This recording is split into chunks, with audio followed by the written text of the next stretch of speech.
Hey guys, it's Evan, and it has been such a long time since I have talked to you guys and done any kind of videos. So today I decided to kind of get back into the flow of doing regular YouTube videos, and today I thought I would start off with an Ask Evan since I have been off of YouTube for a little over 2 months now. So a lot of you guys have been sending in a lot of questions, so I figured I would answer them, and there were quite a few, so if I don't get to some of the questions that you guys had asked and stuff like that, be assured I will get to it in my next Ask Evan. So don't feel left out because I will definitely get to your question. Anyway, now I'm just babbling. Let's just hop right into this. Number one. This might sound stupid, but is it possible to control the elements, like move it, shape it with your mind and things like that? I don't think that it's stupid by any means, but I also don't necessarily know if it's possible. I think it really does depend on your level of experience as well as your connection with your deities and the elements in which you're trying to shape or move. For example, I have several rain sticks that I play with pretty often, and sometimes, not all the time, sometimes when I play with the rain sticks, it will sometimes rain. I don't really know if that's me causing it to rain or if it's just a rainstorm blowing in, you know what I'm saying? So I don't really know if there's a for sure set way that you can tell that it is you in fact moving it or shaping it with your mind, but I don't want to rule it out as a possibility. Number two, crazy things have been happening in my house. A family friend said to use 6 black candles and 1 white candle. My son is terrified of a monster in his room. I have also seen this spirit. What can I do? For this question personally, I don't want to mention names. I would like the person who asked the question to email me privately. It will all be linked down in the down bar where you can email me. But some basic things that you can try is obviously smudging your home with a sage stick. You can make sand and salt traps. You can make dream catchers. And you can simply make your own spell using the things listed, and just basically forcing the spirit out. Do not let that spirit basically scare you. They kind of feed off of that. They feed off of fear, knowing that they're scaring you. It kind of gives them more energy. So tell them to leave, be very stern, be very serious. But like I said, if you want more in-depth ways in which I can alleviate or help you alleviate the situation, email me privately at evynn.rose@gmail.com, and we can definitely discuss that. Number 3, I have been out of touch with my craft for quite some time. How can I get back into it, and is this normal? I did make a video about hitting the magical plateau, if you will, which I will probably be doing an updated video on that.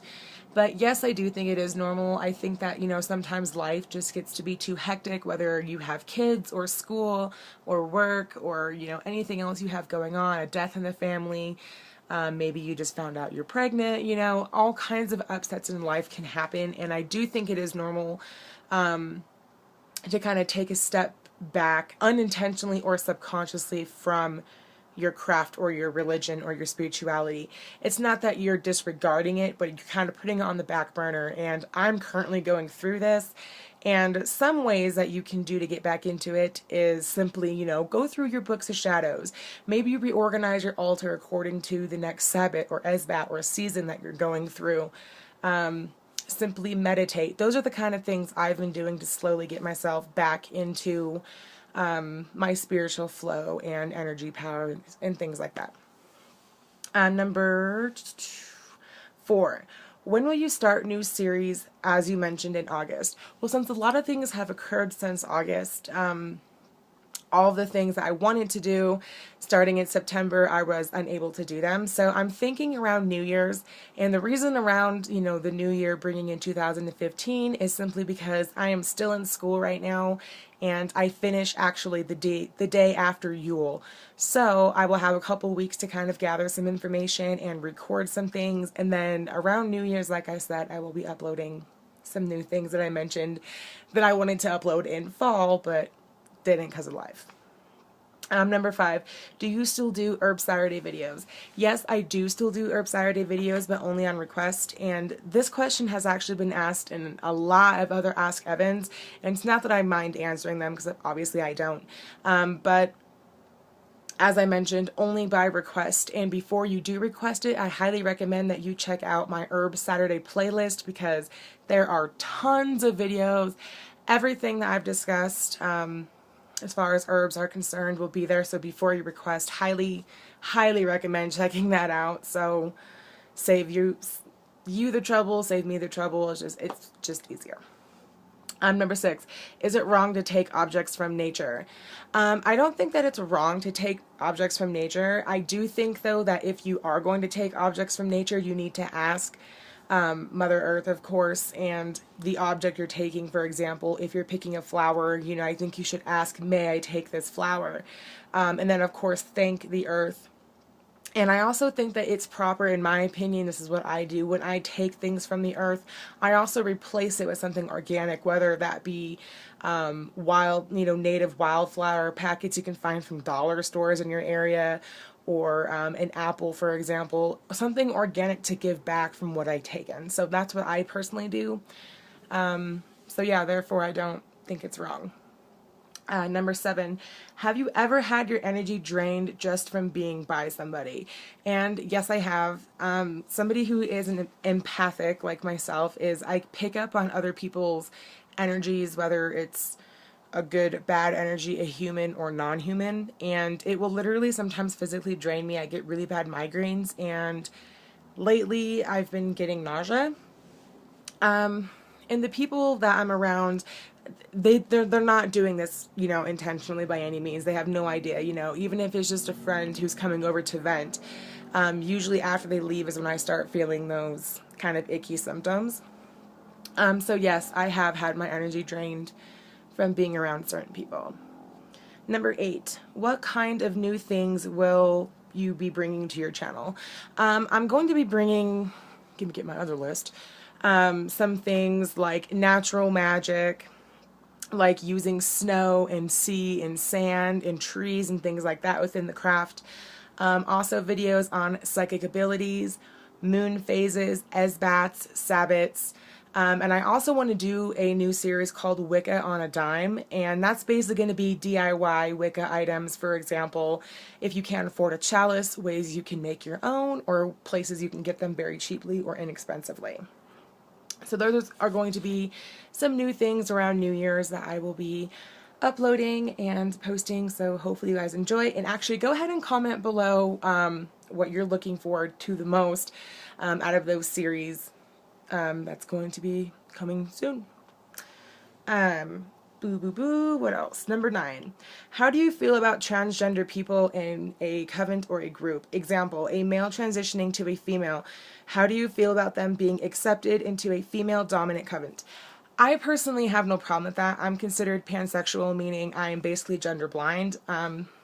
Your tidbits don't matter at all to me. I don't care if you're gay, straight, bi, transgender, male to female, female to male, bisexual. That doesn't bother me at all, but for some people, as we know, for some stupid reason, it does bother them. But I feel like if you're trying, like this person mentioned, for example, male to female transition, and they're trying to go to a female dominant coven, I don't feel like that would be a problem at all, in my opinion. But, excuse me, I would more so be a little weary about some of those people. For example, if they find out, like, oh my God, that's really a man? Oh my God, no. You know what I'm saying? I would just feel a little worried that they might treat you a little differently if they were to find that out, or if they have their own personal issues with that. I personally, like I said, I don't think it should be a problem at all. And if the coven you are trying to be accepted into has a problem with it, then that is not the coven for you, sweetheart. That is not the kind of people that you want to surround yourself with. You want to surround yourself with people that are positive, people that will uplift you, and people that accept you for who you are, not people that basically use you and will make fun of you behind your back. Number 10, what is your type of Wicca or witchcraft? Example, Celtic, Nordic, Egyptian, things like that.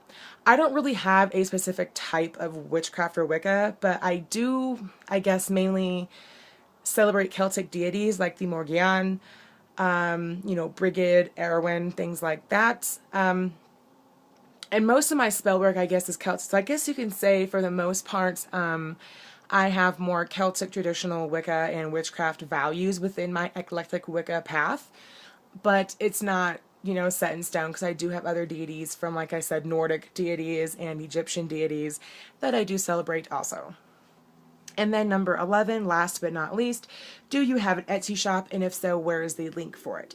I don't have an Etsy shop, but linked down below in the down bar is going to be the Mystical Mountain Outpost, which is my husband and my metaphysical shop on Facebook. And like I said, it will be linked below. Go ahead and check it out. We have a ton of specials, a ton of new stuff, jewelry, sage bundles, artwork, all kinds of things, and we even do international shipping and custom orders.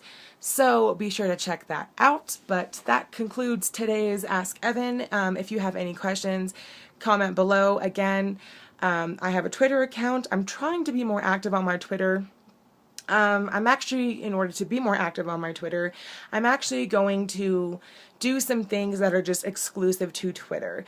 Have certain discussions on there, some more Q&As on there, and just have different discussions on my Twitter account that I don't really feel like I want to pull out my phone and to make a YouTube video, just something really quick.